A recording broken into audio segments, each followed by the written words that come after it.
I'm a 33-year-old office worker, and my husband, Tony, is 5 years my senior. We've been married for 7 years, but currently, due to certain circumstances, I live with my mother. You might be wondering how I ended up in this situation. Let's rewind a few years. Tony and I decided to build a house together. However, at that time, Tony had just changed jobs, and our savings were slim. His previous job had been at a major corporation, but he faced insidious harassment from his boss, which took a toll on his mental health. After struggling with sleepless nights, he eventually found himself unable to continue working. Tony sought help from a psychiatrist and took a leave of absence for about 3 months. Despite his efforts, he couldn't bounce back, leading to his resignation. With only my salary to rely on, we managed to get by, but it was a challenging time. After 2 months of being unemployed, Tony started to regain his energy. He began taking care of himself again, and his psychiatrist was pleased with his progress. Seeing him back to his positive self was a relief. He embarked on a vigorous job search, but his resignation due to mental health issues made finding a new job difficult. Eventually, he found a position at a small company, albeit with a lower salary than before. His enthusiasm for the job was infectious, and I couldn't help but feel happy seeing him excited about his work again. It wasn't easy, but at least he was doing what he loved. We had once dreamed of starting a family, but with the uncertainty of our finances, we reluctantly put that plan on hold. Besides, I also cherished my job, and quitting wasn't an option.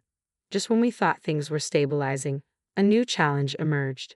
My mother, Karen, was paralyzed in a traffic accident and had to rely on a wheelchair. With my father gone since my middle school years, she had been living alone in our old family home, which was far from wheelchair-friendly. Tony surprised us all by suggesting that we live together to support my mother. It was unexpected but characteristic of his kindness. Despite the uncertainty surrounding his new job, we decided to take the leap and apply for a mortgage. Securing the loan wasn't easy, given the short duration of Tony's current employment, but we refused to give up. With determination and resilience as our driving forces, we approached multiple mortgage companies until we finally found one willing to work with us. With the loan approved, we were ecstatic to finally buy our own home, where we could support my mother and build a new chapter of our lives together. I had always envisioned living in a home permeated with the comforting scent of wood, adorned with thick exposed beams on the ceiling, and boasting customized storage spaces tailored specifically for us. A kitchen adapted to my shorter stature and spacious flooring crafted from cypress completed the picture. Naturally, it had to be a barrier-free single-story house, ideal for easy wheelchair living. The anticipation of its completion filled us with excitement, prompting daily visits to the construction site. Finally, our meticulously designed dream home stood before us. Its ample yard provided a perfect spot for my mother, who had become hesitant to venture outdoors, to bask in the sunlight. Yet, amid our joy, there lingered a sense of dissatisfaction. The land upon which our dream home sat was a gift from Tony's beloved grandfather. Though not affluent, his grandfather held a special fondness for Tony. However, his sudden cancer diagnosis prompted him to distribute his assets, with Tony receiving the largest plot of land as per his grandfather's wishes. It felt like winning the lottery, but there was a significant caveat. The plot was merely a 5-minute stroll from Tony's family home. When we informed them of my mother's plan to move in with us, Tony's sister scoffed, deriding the idea as shameless and attributing trouble to my presence as a supposed outsider. Tony's mother echoed this sentiment, insinuating that caring for the elderly was burdensome and casting aspersions on me as if I were some sort of curse. In the face of their hurtful remarks, Tony staunchly defended my mother and me, asserting that his grandfather's gift should be cause for celebration, not contention. Despite his efforts, it became apparent that Tony's mother and sister harbored a level of malice that bordered on world class. It's truly remarkable that someone as kind-hearted as Tony could emerge from such a family dynamic. To me, he's akin to a beautiful lotus flower, flourishing amidst the murky waters. Tony often remarked about his family, citing them as prime examples of what he didn't want to emulate at home. I suspect Tony's grandfather bestowed upon us this land with the hope that we would care for his mother in her later years. Despite having other properties, he allocated Tony's sister a parking lot situated a mere 10 minutes walk from their family residence. While smaller in size compared to our portion, it already had a lucrative parking contract, offering substantial monthly income. Personally, I might have preferred this arrangement, but receiving any gift is indeed something to be grateful for. Thanks to my grandfather-in-law's generosity, we were able to construct our home without bearing the burden of land costs, significantly easing the financial strain. However, once construction was complete, we extended invitations to my mother-in-law and sister-in-law's family. During the building process, we learned that they had made unsanctioned visits to the site on multiple occasions. Their disregard for our privacy was unsettling. On the day of their visit, they arrived an hour and a half later than agreed upon, offering no apology. Their sense of entitlement was palpable as they casually asserted their ownership over the house, likening it to their grandfather's property. Despite the muddy conditions outside, my sister-in-law and her husband traipsed through our pristine home without so much as a second thought, ignoring the slippers we had provided. When I suggested offering slippers for their comfort, my sister-in-law simply chuckled, dismissing the idea as unnecessary. "It's such a hassle," she remarked casually. "You can just wipe the floor." From the outset, the atmosphere was tense, and predictably, they arrived empty-handed. After touring the rooms, they eventually reached my mother's quarters, which boasted ample space and abundant sunlight. At my mother's request, we had designed it akin to a duplex, complete with its own kitchen, a room truly resembling a second living area. Upon seeing it, my mother-in-law declared, "I'm fine with this room. I want to live here." It was a presumptuous statement, to say the least. Then came the final straw. My mother-in-law remarked to my mother, "You were fortunate to have that accident, weren't you? Thanks to being paraplegic, you've moved from that old shack to such a nice house. Isn't it a turn of fortune?" My mother remained silent, her expression betraying her inner sadness. Internally seething, I was on the brink of erupting in anger, but before I could speak, Tony intervened. In a firm tone, he confronted them, questioning their humanity and expressing his disgust at their callous remarks. He demanded an apology, unwilling to tolerate their insensitivity. Instead of remorse, they responded with defensiveness. My sister-in-law accused Tony of being high and mighty, while my mother-in-law attributed Tony's supposed misfortunes to our marriage. But Tony refused to back down, vehemently defending my mother and our family. Frustrated by Tony's unwavering stance, my mother-in-law and sister-in-law eventually left, shooting me a contemptuous glance. My mother, witnessing the confrontation, offered Tony a heartfelt apology, acknowledging the pain their words had caused. In the aftermath, amidst the lingering tension, my mother extended her own apology to Tony. "I'm sorry," she said, a glimmer of remorse evident in her eyes. "I must have upset your mother and sister. I'm sorry I dampened the mood on the day of the housewarming party." Tony, however, insisted that the blame rested on him. "It's embarrassing," he said. "They really lack decency. But I'm truly sorry. I'm happy to be living with you. Please understand that." As my mother began to tear up, I reassured her. Our new home was close to Tony's parents' house, surrounded by neighbors who had known Tony since childhood. Their kindness towards us eased the transition into our new life. 4 months had passed since that incident, and we were starting to settle into our new routine. My mother's smiles were becoming more frequent. Then one day, I received a call from home while I was at work. Such calls were rare, and a sense of foreboding gripped me. My fears were realized when my mother, unable to conceal her distress, informed me that Tony had collapsed at work. Panic surged through me as I quickly made arrangements to leave for the hospital. During the journey, I tried to remain calm, conjuring up positive scenarios in my mind. But upon reaching the hospital, the sight that greeted me shattered all semblance of composure. My husband, who had left for work that morning in high spirits, was now lying unconscious, hooked up to countless tubes. I was overwhelmed, lost in a sea of disbelief and fear. The doctor's grim prognosis only intensified the sense of despair. "He's in a very dangerous condition," they said. "Even if he survives, we don't know if he will regain consciousness." I felt like I was in a movie, unable even to cry. I prayed fervently, but my prayers went unanswered.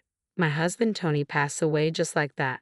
In my state of shock, my mother and sister-in-law showed up as expected. Upon hearing of Tony's passing, my sister-in-law accused me aggressively. "Did you poison him or something? Were you after his life insurance money?" My mother-in-law joined in, cornering me with her harsh words. "Bad things always happen when you're around. Just like your mother, you really are a jinx." I was too devastated to respond. At that moment, My mother arrived in a caregiver's taxi, tears streaming down her face at the loss of Tony. Seeing her cry finally broke through my shock, and I began to sob as well. As we cried together, my mother-in-law sneered, "Oh, stop it. Can't you quit the fake crying? My son changed after meeting you. Now that he's gone, I don't want to see your faces ever again. Don't appear before us again." With that, she left the hospital. A funeral director soon arrived to help us arrange the funeral. Tony's cause of death was a subarachnoid hemorrhage. It was unimaginable. He had been perfectly fine that morning. When I informed my mother-in-law about the funeral schedule, she responded coldly, "He's always sided with you too, so I won't attend the funeral." My daughter won't come either. True to her word, neither she nor my sister-in-law and her husband attended the viewing. Despite their absence, many of Tony's colleagues and friends came to pay their respects. Their presence was a testament to the love and respect Tony had earned. The turnout at the funeral was similarly large, and I could see that Tony was deeply missed. Surrounded by people who genuinely mourned my husband, I felt a sense of solace amidst my grief. Spending the day with those who sincerely missed Tony reminded me of the positive impact he had on so many lives. After Tony's death, I received an email from my mother-in-law, but its content was so inappropriate that I chose not to respond. She was asking about the amount of life insurance money and continued to email me when I didn't reply, eventually claiming she had a right to receive it. I couldn't handle this on top of everything else, so I ignored her messages. When my mother and I arrived home, we noticed the light was on inside. "That's strange," my mother Karen said, puzzled. "I thought we turned off all the lights." "Maybe I forgot to turn it off because I was too agitated," I replied, trying to reassure her. It's only natural to be upset given the situation. As I unlocked the door, we could hear the sound of a TV coming from inside, which was definitely odd. My mom and I exchanged worried glances and cautiously entered the house. To our shock, we found my sister-in-law and her husband sitting in the living room, surrounded by unfamiliar furniture and boxes. "What are you doing here?" I managed to ask, my voice barely above a whisper. Without missing a beat, my sister-in-law retorted, "Why did you just barge in here?" "Well, it's your first time, so I'll let you off the hook. We're taking this house. We sold your stuff, so leave." My mother and I were utterly stunned, having no idea what was happening. "Where did our furniture and belongings go?" I asked. She nonchalantly replied, "We had a resale company come today and they took everything. You had some pretty good furniture. We got a good price for it. We bought this new furniture with that money. Who wants furniture that a dead person used? It's bad luck, isn't it? I'm the type to care about such things. Your stuff is packed in these boxes. I don't know if you're minimalist or just poor, but it was a relief that you had so few things." The furniture was carefully chosen by my husband, and I couldn't forgive them for this. My mom was also furious, her face turning beet red, but she was too shocked to respond. I immediately called the resale company. After explaining the situation, they agreed to treat the items as stolen and promised to return them. Honestly, with my husband gone, I want nothing to do with his family, but I do feel a strong desire to stay in the house filled with memories of him.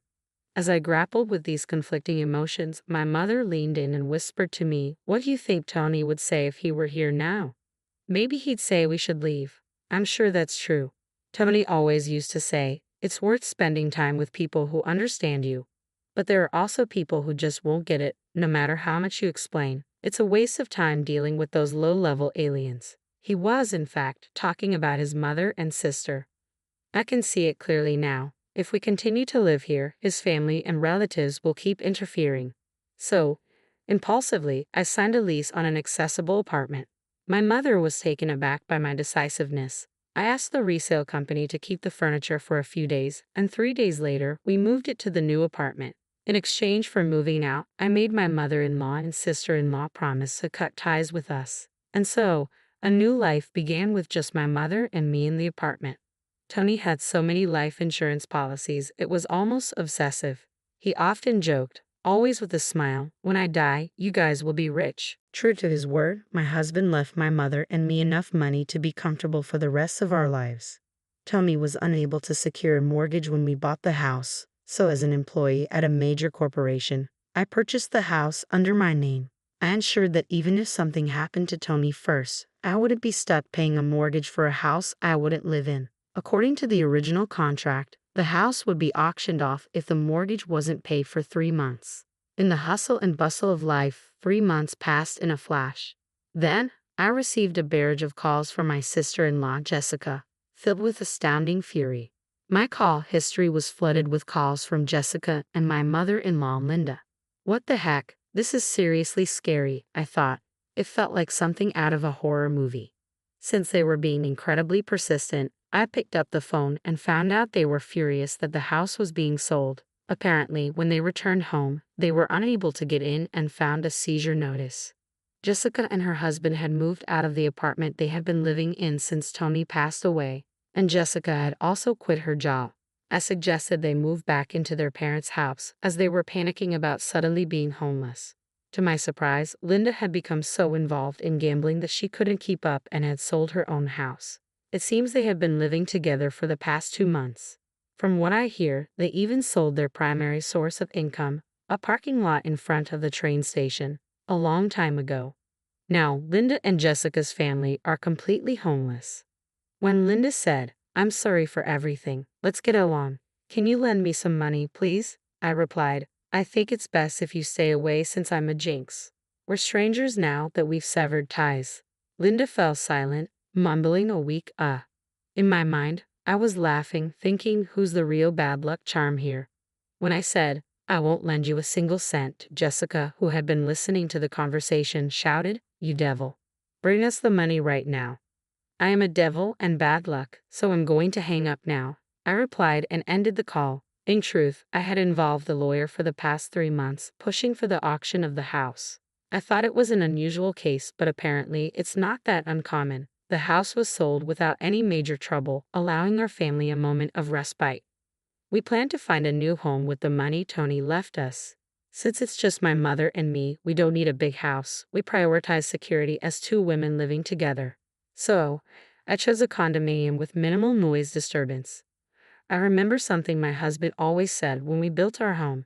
People can get energy from the sun, so let's create a place where your mother can enjoy her hobby of reading in the garden without feeling self-conscious.